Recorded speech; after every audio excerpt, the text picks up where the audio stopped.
Hello,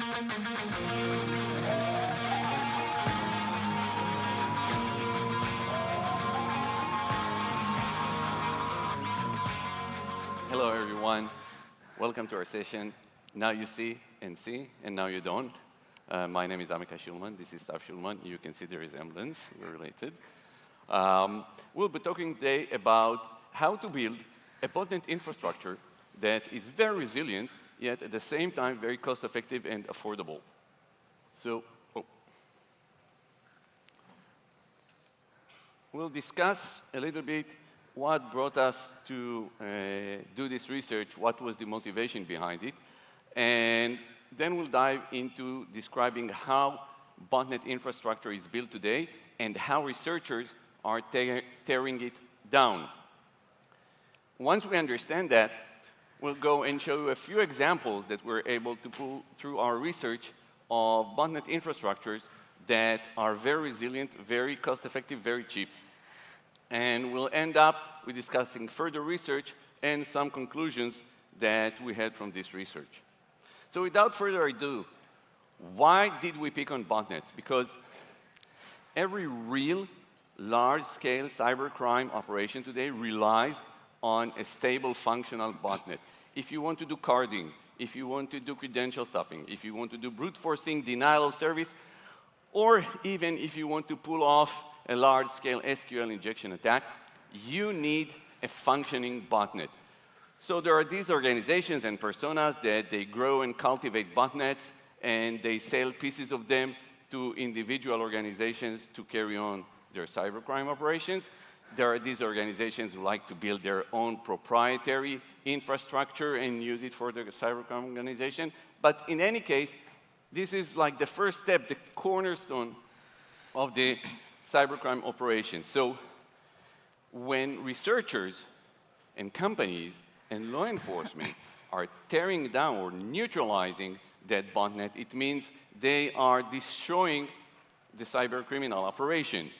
So the question we ask ourselves, can we build a botnet infrastructure that could survive the current practices of neutralizing botnets? And can we build such an infrastructure that is cost-effective enough to be used by your everyday hacker? And of course, the biggest question of all is, would we survive this exercise? So, take it from here, Stav. So I would like to begin with actually describing the methods and approaches that are currently available for threat actors in order to build and maintain the infrastructures for these botnets. I think we can divide them into three main difficulty levels, with the first obviously being the most basic one, and that's when an actor manually maintains a pool of domain names. It means the actor must acquire dedicated domain names, or it can use a bunch of abused, compromised servers on which it puts malicious content to help them operate as part of a C2 infrastructure. Using this method, the actor must somehow initially deliver this domain name to the victim, meaning we will find it embedded inside the malware binary, or found inside a dedicated configuration file that will obviously be in proximity to the malware. Now, an actor that would really like to walk an extra mile using this very basic approach can maybe have a list of backup domains, but these as well would have to be somehow delivered initially to the victim, meaning they will be in a configuration file on the machine, or they would have to be delivered via an already live and functioning C2 channel. Moving to some mid-level practices. This approach, I would say, is for actors that really want to feel like they're using some sort of cutting-edge technology, but are actually still relying on domain names. So that's when we come across binaries containing DGAs. So instead of one domain name per sample, we will find the domain generation algorithm in it. Based on a random seed or a set of parameters and a prefix, it will generate many, many, many domain names that will be registered as required. So instead of one server per session, we will see many per session, which might seem confusing at first, but these algorithms are embedded inside the binary, so once I have that, I can pretty much predict how it's going to look like and what's going to come next. Now, some actors would be very creative, very thinking outside the box, and would leverage some platforms, tools, and infrastructures that are not per se were meant for communication, and will use them as C2s. So we can see the usage of profiles in social media platforms, so things like Facebook, Instagram, Twitter. We see that cloud-based file share services are actually gaining great popularity right now, so things like OneDrive and Dropbox. And then we can see some actors that take pre-made whole utilities that have a legit purpose in life, and then attempt to use them for malicious traffic. A great example I would like to give for this one would be the great Iran-affiliated APT, Muddy Water, that had a huge scale campaign, all relying on a legit IT utility called Screen Connect to have some malicious traffic looking like IT in the network. I have here some more examples for the usage of cloud-based file share services. So we have Dropbox and we have OneDrive, and we can see in the highlighted parts that for these methods, the actor has a set of limited API keys that has to be embedded in the code, and a set of pre-known folder and file names that are in the code and are then exposed in the URL for malicious requests. So these are resources that are available to threat actors. Moving on to our side of defenders, security researchers, security vendors, and whatnot, and what can we do against these resources? So I think that we have a pretty predictable workflow that has 4 main steps. So we first must identify this such malicious resource. We will then analyze some samples that are in our possession. We will enrich the data to make sure we didn't miss anything.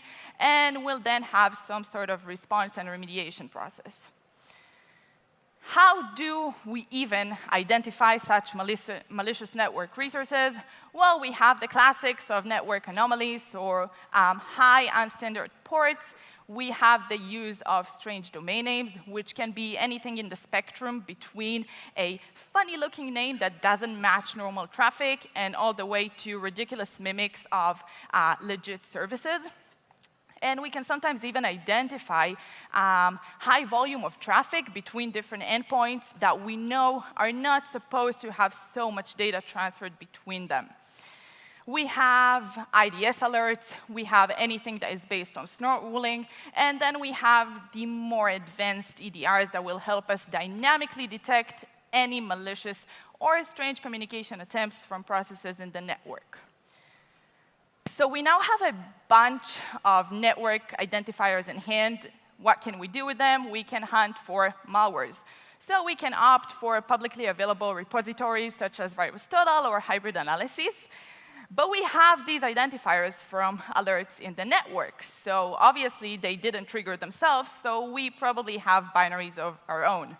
We can now begin with the most fun of malware analysis, which can be anything from the simplest sandbox execution and can escalate all the way to full reverse engineering. But it doesn't matter how difficult the analysis was, because the outcome would usually be the same, which is more network identifiers.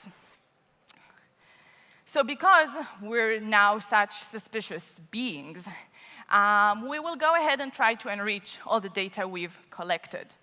So we can do things like look at unique registrar data. So if I have an actor that is utilizing unique name servers, I will find additional infrastructure that uses the same ones.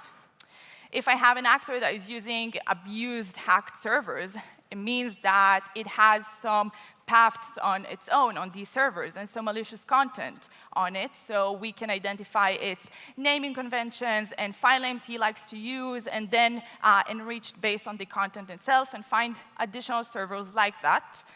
And we can even look at digital certificates. So these can be certificates forged by the actor or ones that were stolen by it and then reused.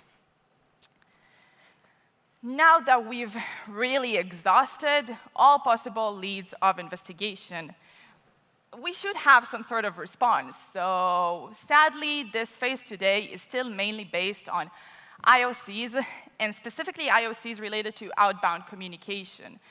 We can see that it's pretty much the convention these days. We have some alerts from Israeli CERT, US CERT, and all big vendors use IOCs, meaning that everything we've collected in the research is translated to one, so hash value for files, domain names, URI path, and parameters. We would expect organizations to take these IOCs, put them in a deny list, and block. We can take response a step further, and we can sinkhole known infrastructure. So we can register malicious domain names ourselves and make sure that all live infections will now turn to us. And if we are familiar with the back office of this actor and the commands that are supported by its malware, then we can go ahead and have a pseudo server of our own that will send a disable or a kill switch to all infected machines. When it comes to remediation, we can try and maybe team up with hosting providers to take down malicious infrastructure, or we can team up with social media platforms and have them closing all threat actor-owned profiles. And we can really try and clean up infected machines from all persistent and malicious binaries, and we can sure try that. So if we're looking at the resources available to threat actors compared to our defense workflows, that even though they're not perfect, they're not so bad. So you might think that we might have a shot of winning this war against cybercrime because domain registration is expensive. Even if a domain is as cheap as $10, it's cheap if I have 10, not 2,000. And we've mentioned that we can track some domain registrations. When it comes to social media platforms and cloud-based file share services, actually creating the accounts for these profiles is very laborsome because they will require things like verified email accounts and then active phone numbers for two-factor authentication purposes, which really limits our actors. And also, these are platforms that are trying to fight really hard against fake accounts and bot accounts. So again, not in the favor for actors. We have great technologies of EDR, so yeah, we can identify malicious network patterns. We've got great personnel capable for malware analysis that can analyze captured samples and identify patterns of C2 registration to block further infections. And of course, we can block and take over known infrastructure. So when do we lose, though? Usually when we're up against nation-state-sponsored actors. These guys have great resources and just a great abundance of headcount and budget, and they can have as many Dropbox accounts as they can dream of and as many phone numbers as they like, and generally can do anything in a gigantic scale. This brings me back to our original research question and to our motivation. Can we create a botnet infrastructure that is mega robust and resilient that is available to our everyday friendly hackers? We now know that it must be based on publicly available infrastructure. It must be indistinguishable from normal traffic in the network, cannot be IOC'd, one that if someone were to catch one of my malwares or one of my requests, then it will not affect the rest of my infections and my bots, and it has to be cheap and cost-effective. So we're experimenting with a few ideas, and we'll start saying, yeah, this is going to work, and so we'll say, no, I know how to tear it down. And then we'll take another one, and we'll tear it down again. But eventually, we came up with a scheme that we're able to reconstruct with a number of infrastructures. And first example I'll talk about is Spotify. And the reason we picked on Spotify is because Spotnet, which is a Spotify-based botnet, seems like a cool thing to do. But also because Spotify is very common today. And you would see a lot of normal Spotify traffic within organizations as a regular thing. And the other advantage, of course, is Spotify has a very nice API that can be used to interact with the service. So we took Spotify, and now the questions we have to answer are, how do we encode the data using Spotify? How do we make the Botnet Spotify traffic similar to regular Botnet traffic? How do we ensure that the individual bots are resilient? And talk a little bit about the registration and how the infection and registration process is also resilient. So first question, how do I encode botnet data in Spotify? And we found the easiest way to put data into Spotify was using podcasts. Everyone can put on a new podcast with episodes on Spotify. We're doing that through a platform called Castos. It costs us $19 a month, cheap enough. If you want to go cheaper than that, you can do it by using an Amazon S3 bucket, for example. You put all your content, audio, images, descriptions, and the XML feed into your repository, Castos in this instance, and then you go to the podcasters.spotify.com, and you just put a link to your XML feed. Now, everything that you upload to your source, Castos, for example, would be updated in Spotify and published within 20 to 30 minutes. So we have a way to put in data, and how do we encode our commands in that data? Well, one obvious idea is to encode our messages within the audio files or the images that are accompanying the podcast and the episodes. Of course, there is a lot of room there, and you could put binary data. The problem is that when Spotify takes the information from the original platform, it transforms it. So you cannot just embed a binary within an audio file.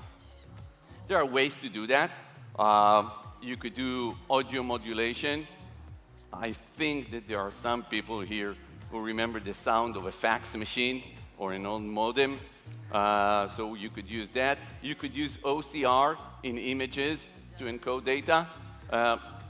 Not too complex, not that simple.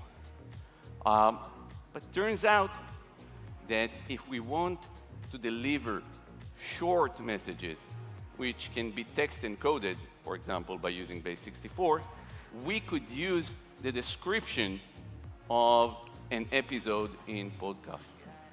And it's long enough to include short commands and instructions. It is long enough to include the URL for further download of a binary or more data. And it can include the identifier of a next message.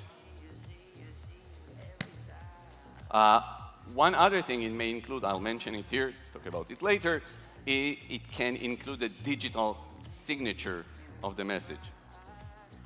So we've decided that we are going to encode botnet messages inside the description of individual podcasts, and each individual episode within the podcast would actually contain the identifier of the next message, which is, again, a podcast episode. Could be of the same podcast, could be of a different podcast, could be of a podcast from the same publisher or a very different publisher.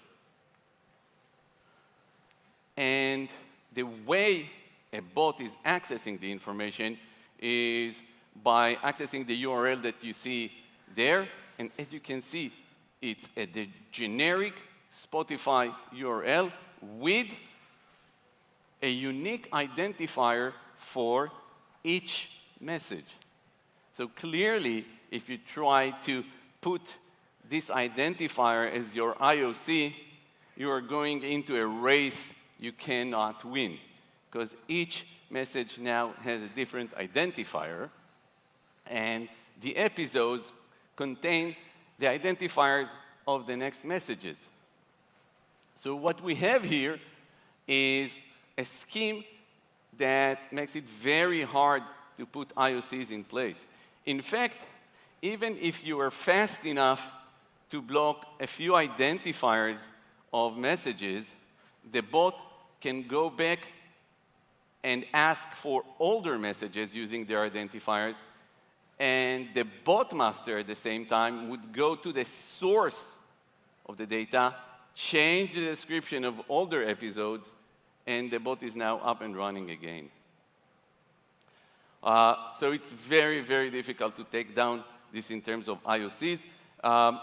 And then later, even when you found out that you're infected and you now want to identify all infected machines within the organization, you'd have to go to all the machines that have Spotify on them, look back at all their internet access history, and try to find out whether they were accessing Spotify with specific identifiers that you know that are part of the Botnet messages.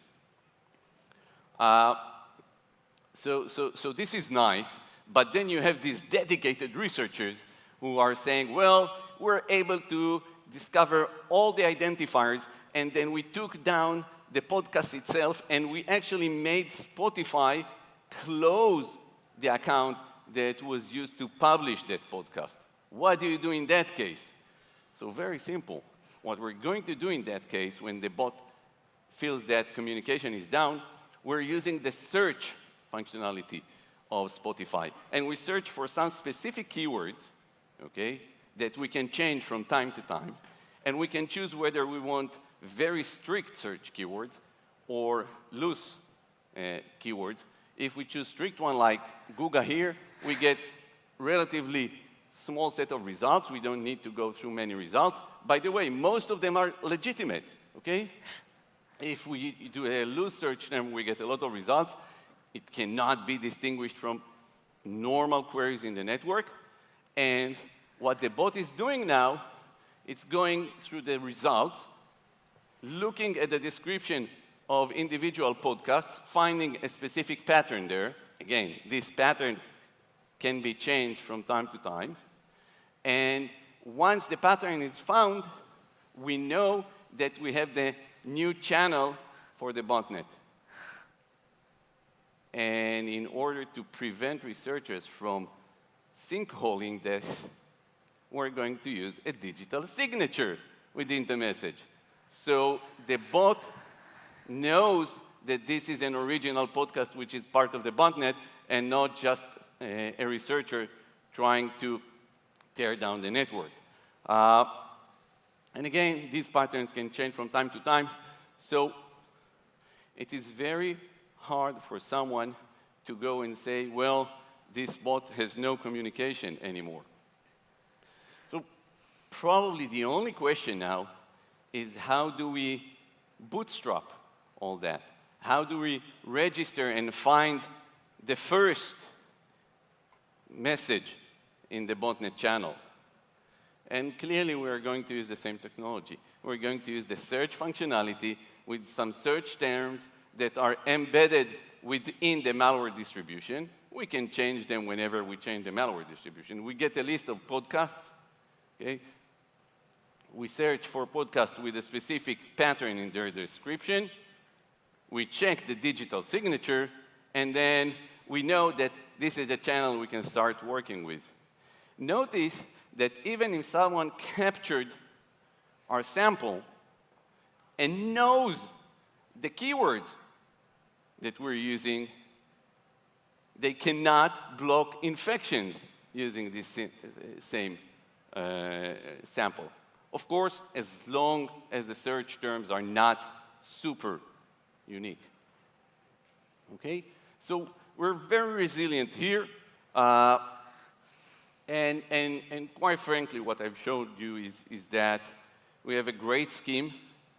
You cannot use your normal IOCs inspecting requests to disrupt communications of existing bots, deny the addition of new bots to the network, removing accounts, working with Spotify to clean everything does not help you tear down the network because it would be up and running in seconds. And finding infected machines is very difficult because you have to go through all the machines that have Spotify on them and look very closely at all their Spotify activity in order to understand whether they are part of the Spotify botnet or not. And if we actually piggybacked on existing Spotify accounts in the infected machines, that would have been even harder for a researcher to find. So it works perfectly, and we could stop there, but I realize that some of you people today here would say, but that's Spotify, and we will not allow Spotify inside our networks. That's social networking, that's not for business people. So we looked for a business application, and we chose Discord, because Discord is becoming very popular, and because it's a business application, and it has an even simpler API. And the questions we have to answer are the same questions. How do we deliver data? And apparently in Discord, this is very simple. Discord uses WebSocket in order to get data into the clients from the server. Each client opens a WebSocket to Discord GG, and text messages are just poured into this channel from the server. If you want to convey binary data, no problem. You attach a file to a message, then the message contains a URL to the file, which is actually stored in Google Cloud Storage with a unique URL for each and every file. So I can send text messages, I can send binary data, I can, of course, use digital signatures to make sure that no one is sinkholing me, and just to make it even prettier, the data going down into the client is compressed using zlib. So client is constantly polling the channel as part of the normal functionality, saying, do I have messages, do I have messages, do I have messages? Anything from any source gets poured into the same channel, and what is sent back is compressed. You can see that there are, well, you cannot see with this. The actual polling request is plain text. The message itself is compressed, so even the same message doesn't look the same in two different instances. The request, of course, contains no identifier for the source of messages. Response contains, of course, the identifiers, but you need to decompress the traffic in order to understand it, which is exactly what we did with our own small and simple botnet client here. The thing with Discord is that you cannot work anonymously. So you need some sort of account context in order to work. So we have to work a little bit harder to create a botnet on top of that. And the scheme that we came up with is that every malware distribution would have what we call a bootstrap account credential in it. And it's the same for everyone who is being infected by the same malware distribution. We change it when we change the distribution. When infection starts, the client connects to Discord with the bootstrap account. In our back office, we made sure that the bootstrap account becomes a friend in the Discord network of the botmaster account. So when the client is up and running, it starts receiving messages from the botmaster account. And the first message would be the credentials for a newly created, dedicated account for that bot. This account is created in our back office, so there are no problem overcoming issues like bot protections and reCAPTCHA and whatnot. And from that moment on, we're connecting to the Discord service using this dedicated account for each and every bot. So there is no single IOC you can use in order to identify bot accounts. And from that moment on, now these bots, they are holding on for dear life. because now there is no IOC to detect the individual or certainly not to tear down all the accounts. If someone, for some reason, was able to identify the bootstrap account and put an IOC for that, existing infections are not affected. And I will have to issue a new malware distribution. Okay, that's a lot of work. If for some reason the botmaster account was taken down by working with Discord, I create a new botmaster account. In the back office, I make it friend of all the individual bot accounts, and in seconds, they are up and running again, receiving messages. Now, yeah, I know that some of you people here are very dedicated to this.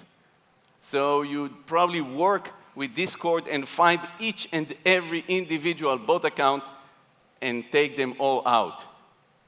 In which case, what we'll have to do is create 2 accounts for every new infection. One that is used currently and is friend of the botmaster account, and one that is just sitting there. When the network is taken down, again, at the back office, I will create a new botmaster account, make it friend to all the backup accounts that were unused so far, and then the network is up and running again. And what would be the first message I would send to each and every bot? A new backup account, of course. So you can see this is very pesky. You cannot tear this down easily. And of course, identifying infected machines, you need to go into all Discord machines in your organizations and hope that there is some log somewhere that would give you a clue as to what are the messages that they were receiving. Again, very simple, very resilient, extremely cheap. So now, what is next ahead for us? Well, first and foremost, we have to produce a functioning full POC for the entire thing rather than just small pieces of it. We would like to experiment with abusing additional platforms. So currently we have LinkedIn and Google Docs. And that's mainly in order to prove that this is not a one-time thing and that this is actually a very broad phenomenon and that dozens of platforms can be abused. We are currently testing the possibility for having botnets that are based on ad services. So we have this kind of infection network that actually finds you rather than you registering to it. And then we would also like to test the possibility to piggyback on existing accounts for these abused platforms on infected machines that we own. What did we have so far? We've proved that multiple publicly available platforms can actually be used as C2 infrastructures and can be a very resilient and robust botnet infrastructure. These platforms all have very easily to use, great documented APIs, and mainly that the costs for threat actors to have these mega resilient networks is decreasing. What did we learn from this research?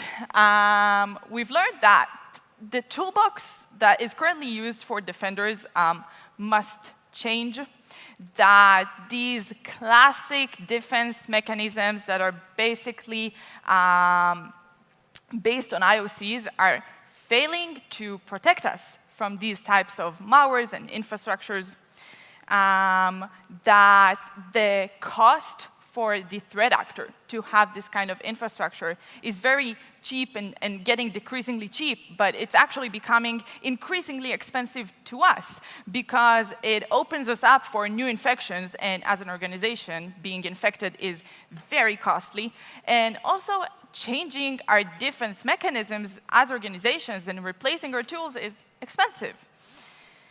And we've mainly realized that we would like to see a new breed of tools, ones that are based on content for both requests and responses, rather than addresses and URIs and parameters and such things.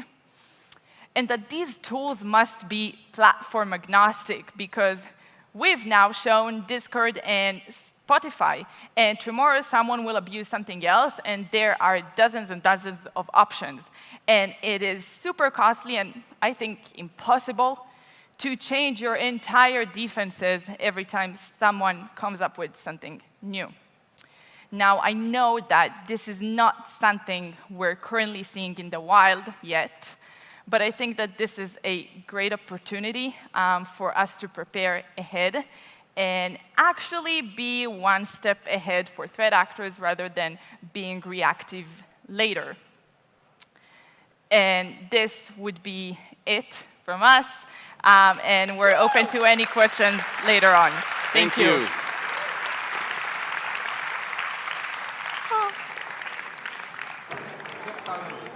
Question from the audience.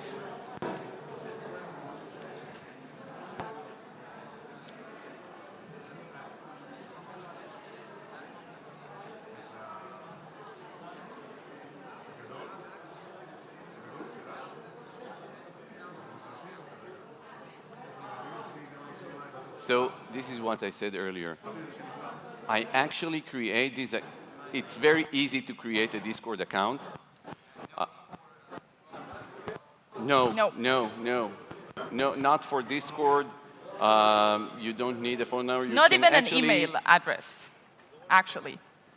The question is, how were we able to create these many Discord accounts? Don't we need a special identifier for creating an account? And the answer is no. Actually, in Discord, they have this concept also of transient account, for which you don't even need an email address. But again, because we're doing that at the back office, we can create non-transient account, those that are based on email, but we can base them on an email server that we're using. We can actually use manual labor, cheap manual labor, to create the new accounts in the back office. Okay, so it's totally viable. We tested it. Yeah.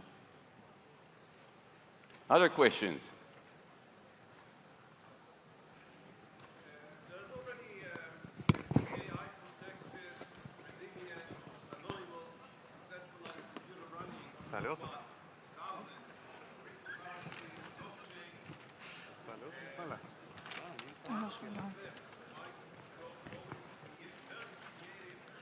אתה עולה. עידו? בוא.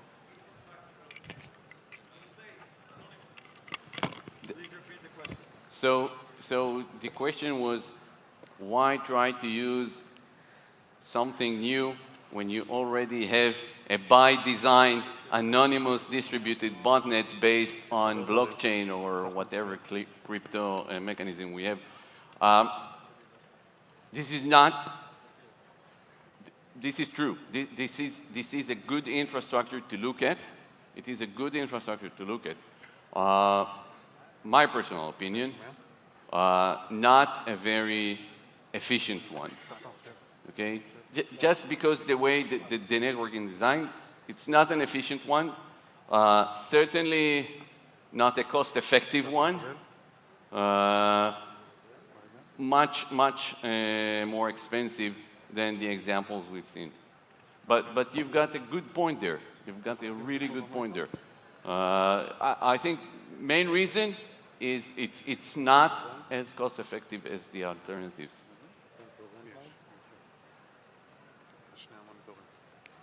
Question there.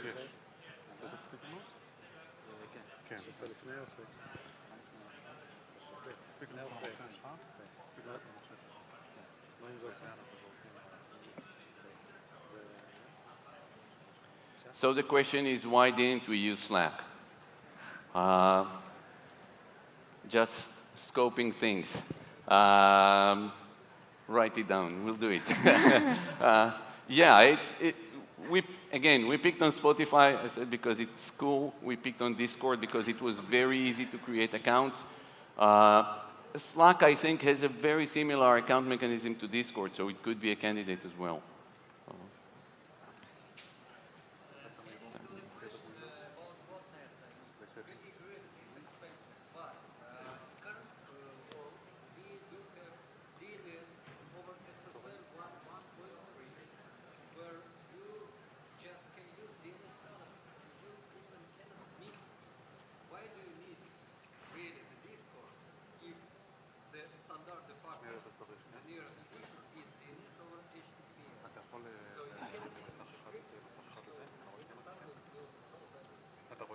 Please repeat the question.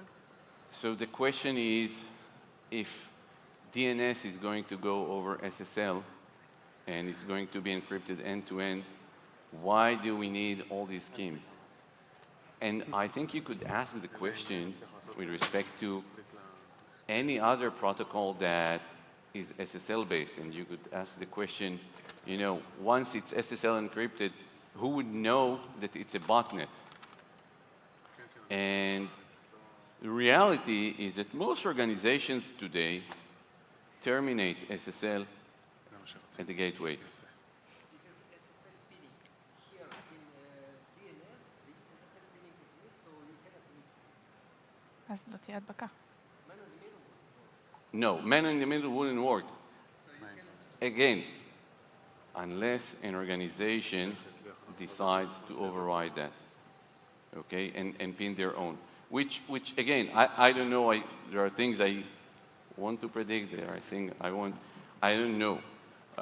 Reality is that as of today, most organizations do open up SSL and inspect the traffic. Again, could well be that DNS over SSL, while bringing a lot of security value, would at the same time create a new set of threats. So it's a complex world. It's a complex world. I think they're waiting for us to go off the stage. So we'll be extremely happy to take more questions outside later. Thank you. Thank you.